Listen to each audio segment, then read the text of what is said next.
بسم اللہ الرحمن الرحیم۔ السلام علیکم ناظرین، میں ہوں رضوان غلزئی اور میرے ساتھ موجود ہیں وسیم ملک، اور آج ہم ڈسکس کریں گے آج اسلام آباد میں جتنے بھی واقعات ہوئے۔ سہیل آفریدی آئے، ان کی ملاقات نہیں ہونے دی گئی، اور اس سے پہلے ظاہر ہے آج 23 اکتوبر ہے اور ایک بڑا سانحہ اس دن پیش آیا، نہ صرف صحافت کے لیے بلکہ پاکستان کے لیے ایک سیاہ ترین دن، کہ جب پاکستان کے فخر، پاکستان کی پہچان ارشد شریف شہید کو قتل کر دیا گیا کینیا میں، اور آج ان کی تیسری برسی ہے۔ ان کے لیے دعائے مغفرت کی اپیل ہے، سب لوگ دعا بھی کریں۔ اور بدقسمتی یہ ہے کہ آج 3 سال گزر چکے ہیں، لیکن آج بھی ان کی فیملی انصاف کی متلاشی ہے، اور ہماری عدالتیں، ہمارے ادارے ان کی فیملی کو انصاف نہیں دے سکے، بلکہ انصاف دینے کی کوشش کرتے بھی نظر نہیں آئے۔ وہ کون تھا؟ ارشد شریف صاحب یہ سوال پوچھتے تھے، لیکن اس سوال کا جواب کہ وہ کون تھا جس نے ان کو قتل کیا، اس کا جواب ڈھونڈنے کی کسی نے کوشش نہیں کی۔ اور اس میں صحافت ہو، ہمارے حکومت ہو، سیاسی جماعتیں ہوں، عدلیہ ہو، سب ہی اس میں قصوروار ہیں، اور ایک بہت بڑی آواز، ایک بہت بڑی میں سمجھتا ہوں کہ اس قوم کا اثاثہ اس سے محروم کیا گیا، اور ان کا جرم صرف یہ تھا کہ وہ سچ بتاتے تھے۔ لیکن ظاہر ہے کہ ان کی جو کاز ہے یا ان کا جو لیگسی ہے وہ جاری رہے گی ہمیشہ تا قیامت، اور شہید ویسے بھی کبھی مرتے نہیں ہیں، اور قیامت تک وہ زندہ رہیں گے، ہمارے دلوں میں زندہ رہیں گے۔ وسیم ملک صاحب، ایک افسوسناک دن ہے، ظاہر ہے وہ جو یہ یاد کرتے ہیں 23 اکتوبر 2022 کو، تو وہ تو ایک ایسا زندگی کا ایک دن تھا یا حصہ تھا کہ شاید ایسا ہی تھا کہ جیسے کوئی اپنا فیملی ممبر آپ سے بچھڑ گیا ہو، اور پھر اس کے بعد جب ہم نے دیکھا کہ یہ ہمارا نقصان نہیں ہے، جب ان کا جنازہ فیصل مسجد میں جب ان کی نماز جنازہ پڑھائی گئی، تو پورے پاکستان سے لوگ زار و قطار روتے ہوئے جنازے میں، ہزاروں لوگوں نے، لاکھوں لوگوں نے شرکت کی۔ ان کی ایمبولینس جس میں ان کا جسد خاکی تھا، لوگ اس کو چوم رہے تھے اور ان کے ساتھ بھاگ رہے تھے۔ یقیناً ہم اس باقی چیزیں تو ڈسکس کرتے ہیں، لیکن آج کے دن کے حوالے سے اسٹارٹ آپ ہی کریں تو زیادہ بہتر ہے۔ اچھا دیکھیے، اس میں کوئی شک نہیں کہ جو کچھ ہوا ہم آج تک نہیں بھلا پائے، ہم کیا پاکستانی آج تک نہیں بھلا پائے، اور جتنا پاکستان کی صحافت کو نقصان پہنچا پاکستان میں ہم نے، اچھا میں کبھی کبھار نا آنیسٹلی ایک بات سوچتا ہوں کہ اگر وہ اس وقت نہ مارے جاتے، شہید نہ کیے جاتے، اس کے بعد جو کچھ پاکستان میں ہوا ہے، اس وقت تو شروعات تھی، 2022 تھا، اس وقت شروعات تھی، تو انہوں نے تو خاموش نہیں رہنا تھا، انہوں نے تو بولنا تھا۔ آج ہم کہیں کہ ہم بڑے بہادر ہیں، ہم لگی لپٹی کے تحت بات کرتے ہیں، ہم مختلف اس میں مصلحتوں کا شکار ہو چکے ہیں۔ ہم جب گفتگو کر رہے ہوتے ہیں تو ہمیں obvious ہے کہ اپنی فیملی کا سوچنا ہوتا ہے، اپنا سوچنا ہوتا ہے، اگر کوئی جاب کر رہا ہے تو وہ اپنا سوچتا ہے، بہت ساری چیزیں جو ہیں، لیکن یہ ساری چیزیں ارشد شریف بھی سوچ سکتا تھا، یہ ساری مجبوریاں ارشد شریف کی بھی تھیں، لیکن اس نے اس چیز کے اوپر حاوی نہیں آنے دیا سچ بولنے کا سفر۔ ایک تو وہ اپنی زندگی میں جو ظالم حکمران ہیں ان کو ایکسپوز کیا کرتے تھے، ان کی شہادت نے بھی ان سب کو ایکسپوز کیا ہے۔ ہمارے ملک کی صحافت ہو، ہمارے ملک کی سیاست ہو، ہمارے ملک کا سماج ہو، آپ کوئی بھی ایک شعبہ فکر لے لیں کہ جس نے ارشد شریف صاحب کے اوپر کوئی کھل کر بات کی ہو یا ان کے لیے انصاف مانگا ہو۔ ہماری ملک کی judiciary, chief justice Umar Ata Bandial, قاضی فیض عیسیٰ، یحییٰ Afridi, Islamabad high court, suo motu notice لیا گیا، آج تک زیر التوا ہے، FIR تک درج نہیں ہوئی۔ ان کی والدہ نے جن 5 لوگوں کے نام FIR کے اندراج کے لیے دائر کیے تھے، اس وقت کے سپریم کورٹ کے چیف جسٹس میں یہ جرت اور ہمت نہیں تھی کہ وہ ایک FIR تک کروا پائے۔ انصاف تو بہت دور کی بات ہے، FIR درج نہیں ہونے دی گئی ایگزیکٹلی، اور عدلیہ نے بھی نہیں کہا کہ جی آپ FIR درج کریں۔ مجھے یاد ہے جسٹس بندیال کے سامنے سو موٹو میں انہوں نے ایک ایسا بند لفافے میں کاغذ دیا، انہوں نے کھولا، یوں پڑھا، ان کے چہرے کی ہوائیاں اڑیں، ساتھ ایک جج کو دکھایا، ساتھ دوسرے جج کو دکھایا، اور ساتھ ہی وہ بند کر کے کہا کہ یہ تو ہم نہیں کر سکتے۔ اس سے بڑی بدقسمتی اور شرمندگی کیا ہوگی؟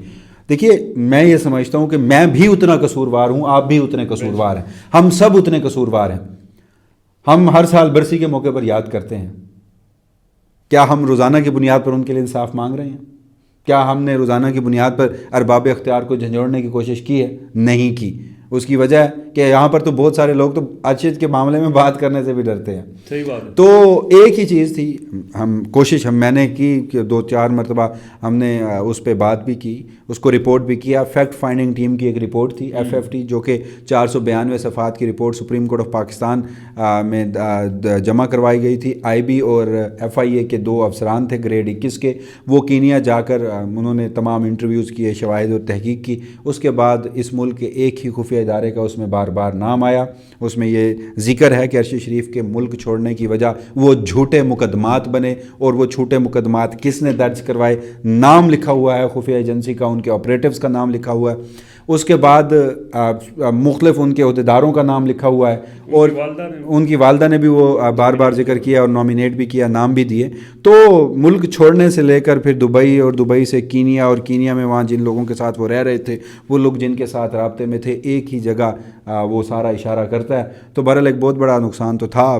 میرے خیال میں شاید ہم اتنی, میں سچ بولوں تو اوقات ہی نہیں رکھتے نہیں ہے ارشد شریف شہید کے بارے میں ہم بات بھی کر سکیں. آج خیر سہیل آفریدی بھی ان کے گھر گئے تھے. ان کی دونوں فیملیز, جو ایک ان کی والدہ اور ان کی پہلی جو اہلیہ ہیں, ان سے انہوں نے ملاقات کی, اور پھر جو دوسری اہلیہ ہیں جویریہ صدیق, ان سے بھی ملاقات کی, دعائے مغفرت بھی کی.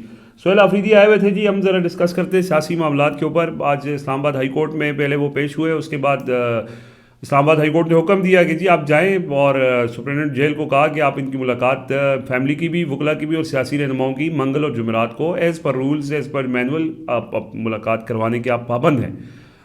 ہائی کورٹ کا فیصلہ لے کے شاید سہیل آفریدی کو لگا کہ واقعی میں یہاں سے فتح حاصل کر چکا ہوں, اور اب میں جاؤں گا اور مجھے کوئی نہیں روکے گا. وہاں اڈیالہ جیل کے باہر ایک SHO نے کہا کہ عدالتی فیصلے کی کیا اوقات ہے, ادھر بیٹھے آپ کی ملاقات نہیں ہو سکتی. انہوں نے وہاں دھرنا دیا, وہاں پہ گفتگو کی, علامتی دھرنا دیا, اور وہاں انہوں نے گفتگو کی, اور پھر وہاں سے وہ واپس چلے گئے. اچھا, میں اس میں ظاہر لوگوں نے اس کو فالو کیا ہوگا کہ ایک دفعہ پھر وہ آئے اور ایک دفعہ پھر وہ واپس چلے گئے. کچھ سوشل میڈیا کے اوپر ڈیبیٹ اب یہ شروع ہو چکی ہے کہ سہیل آفریدی بھی کہیں علی امین گنڈا پور کے نقش قدم پہ نہ چل پڑیں. جو انہوں نے باہر گفتگو کی, جب وہ واپس جا رہے تھے تو وہ میڈیا سے مخاطب ہوئے, ان کے ساتھ سلمان اکرم راجہ اور جنید اکبر موجود تھے. تو وہاں پہ انہوں نے یہ کہا کہ ہم سارے راستے اختیار کر رہے ہیں. میں نے پہلے پنجاب گورنمنٹ کو لکھا, ہوم ڈپارٹمنٹ کو خط لکھا کہ میری ملاقات کروائی جائے. پھر میں نے وزیر اعظم نے مجھے فون کیا, ان سے ریکویسٹ کی کہ میری ملاقات کروائی جائے. پھر اسلام آباد ہائی کورٹ میں رٹ دائر کی, پھر چیف جسٹس آف پاکستان کو خط لکھا, ان سے کہا کہ ملاقات کروائی جائے. اسلام آباد ہائی کورٹ نے میری اس درخواست کے اوپر آرڈر بھی کر دیا. آرڈر خیر پہلے بھی ہوا تھا, وہ وسیم ملک آپ ایکسپلین کر دیجیے گا ذرا تفصیل کے ساتھ. لیکن اس کے باوجود میری ملاقات نہیں کروائی گئی. تو جب آپ عدالتیں ہمیں انصاف نہیں دیں گی تو ہم پھر عوامی انصاف کی طرف جائیں گے. اور انہوں نے ساتھ اعلان کیا کہ کل سے ہی میں عوامی رابطہ مہم شروع کر رہا ہوں, جس کے میں ظاہر ہے وہ کل چارسدہ, پرسوں خیبر, اور اتوار کو کرک, اور اس کے بعد اگلے ہفتے مزید 3 شہروں میں وہ جا رہے ہیں. اور نومبر میں, جو کل بھی ہم نے ڈسکس کیا تھا کہ نومبر میں ایکسپیکٹڈ ہے کہ PTI لانگ مارچ لے کے اسلام آباد کی طرف رخ کر سکتی ہے, اور ظاہر ہے اس کو سہیل آفریدی لیڈ کریں گے. اسی چیز کی انڈیکیشن وہ بار بار دے رہے ہیں. یہ اس سے پہلے والی ایک حجت تمام کرنا آپ اس کو کہہ سکتے ہیں, کیونکہ حکومت بالکل اس موڈ میں نہیں ہے, بلکہ وہ تو سہیل آفریدی خود یہ کہہ رہے ہیں کہ جس دن سے میں بناؤں پہلے دن سے یہ مجھے ٹارگٹ کر رہے ہیں, اور پتہ نہیں کیوں کر رہے ہیں. اور تعاون کی حوالے سے بھی انہوں نے خیر گفتگو کی.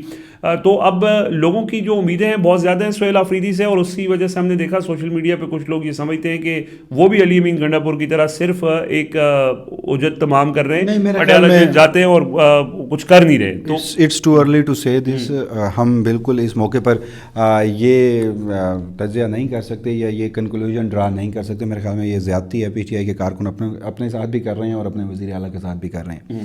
دیکھیے, ایک انفارچونیٹ سی چیز ہے, آپ کو یہ بات ہم سب کو بھی پتہ ہے, ہم روزانہ بیٹھ کے بات کرتے ہیں. جس ملک میں معیشت کے اتنے سنگین مسائل ہوں, جس ملک میں امن و امان کے اتنے سنگین مسائل ہوں, دہشت گردی آئے روز مزید سر اٹھا رہی ہو, جس ملک میں عدلیہ پر قبضہ کر لیا گیا ہو, جس ملک میں اس ملک کی پوری جوڈیشری جو ہے ہائبرڈ نظام کے ماتحت چلی گئی ہو, تو اس وقت ایک سب سے بڑا مسئلہ جو اس ملک کا بنا وہ ایک ملاقات ہے.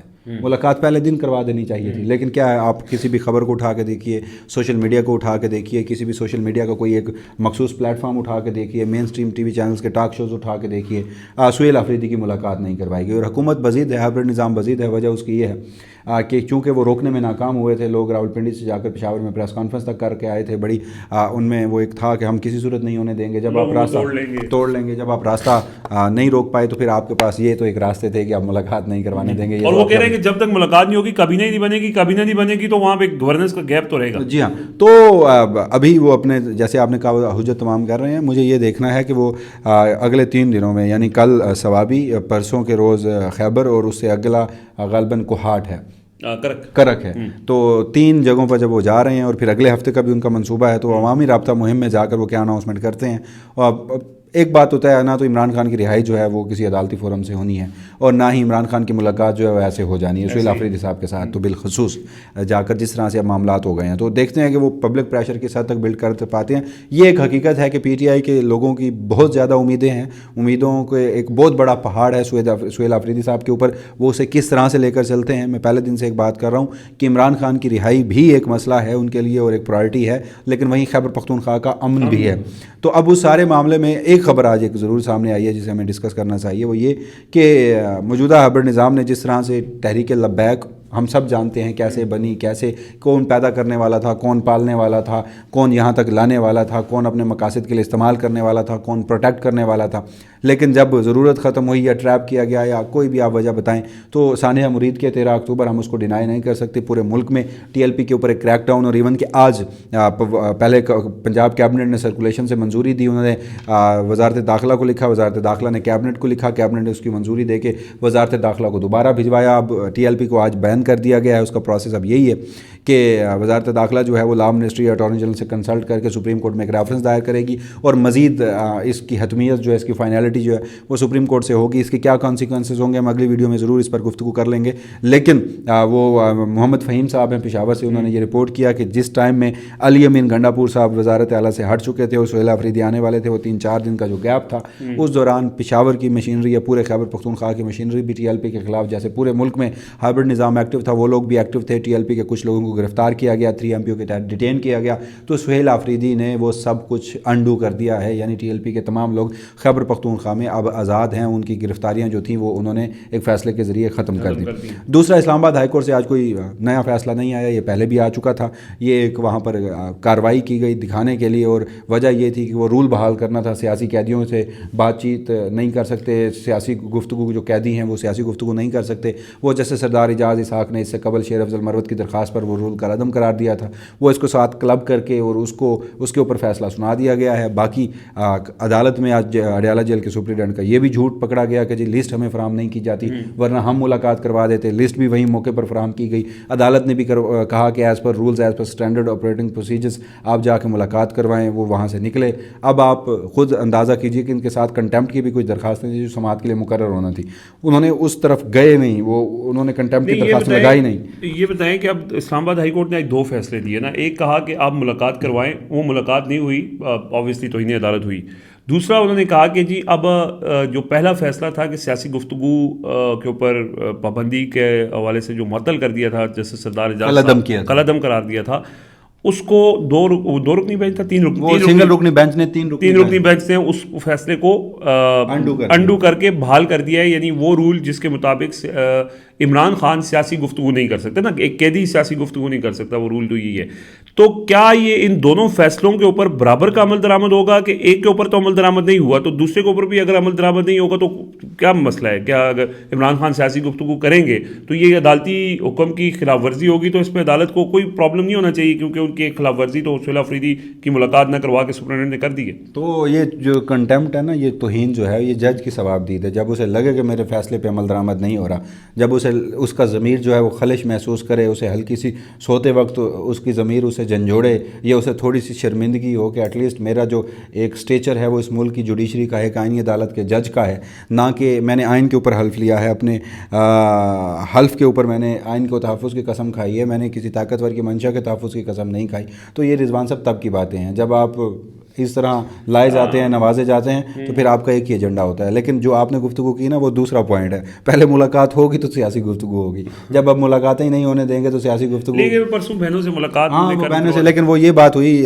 کہ آپ اڈیالہ جیل کے فوراً باہر آ کر یہ گفتگو مت کیا کریں. اچھا تو وہاں کیونکہ انریسٹ اور ٹرمائل بقور سپریڈنٹ کے وہ پیدا ہو سکتا ہے، وہاں پر دیگر بھی قیدی ہیں، لہٰذا آپ کو ایک مخصوص پوائنٹ سلیکٹ کر لیں. اڈیالہ جیل سے 4 کلومیٹر پیچھے ہو، سلمان اکرم راج صاحب کا چیمبر ہو، اسلام آباد میں پی ٹی آئی کا کوئی دفتر ہو، کے پی ہاؤس ہو، میں کے پی ہاؤس ہو، وہاں آ کے یہ گفتگو کی جا سکتی ہے. جیل کے باہر نہیں کی جا جیل کے باہر نہیں کی جا سکتی. تو یہ ایک ڈیولپمنٹ ہوئی ہے. اب بہرحال دیکھتے ہیں. لیکن اس سارے معاملے میں سہیل آفریدی صاحب نے آج بھی کہا، بہرحال انہوں نے اس ایک چیز کا اظہار بھی کیا. انہوں نے کہا کہ دیکھیے راولپنڈی سے ایک شخص گیا تھا پشاور میں میرے خلاف گفتگو کرنے، میرے خلاف پریس کانفرنس کرنے، پھر اسلام آباد ہائی کورٹ میں انہوں نے کہا کہ وفاق کو میرے پیسے واپس دینے چاہیے. پھر انہوں نے کہا کہ ہم وہ گاڑیوں والا سارا انہوں نے معاملہ اٹھایا، اور انہوں نے کہا کہ میرے شہدا اور میرے جو دہشت گردوں کے خلاف لڑنے والے ہیں وہ کوئی اتنے بے حیثیت نہیں ہیں کہ ان کو وہ یہ پرانی گاڑیاں دیں گے. میں نے 7 ارب روپے پہلے بھی گرانٹ دے چکا ہوں، ہم نئی گاڑیاں لیں گے، وفاق کو ہمیں پیسے دینے چاہیے. اور انہوں نے ساتھ یہ بھی کہا کہ میں یہ نظام چلانے نہیں آیا، اس کو بدلنے آیا ہوں. تو بہرحال دعوے بھی وہ بڑے کر رہے ہیں، امیدیں بھی بڑی ہیں. ہائبرڈ نظام سے ان کا مقابلہ ہے.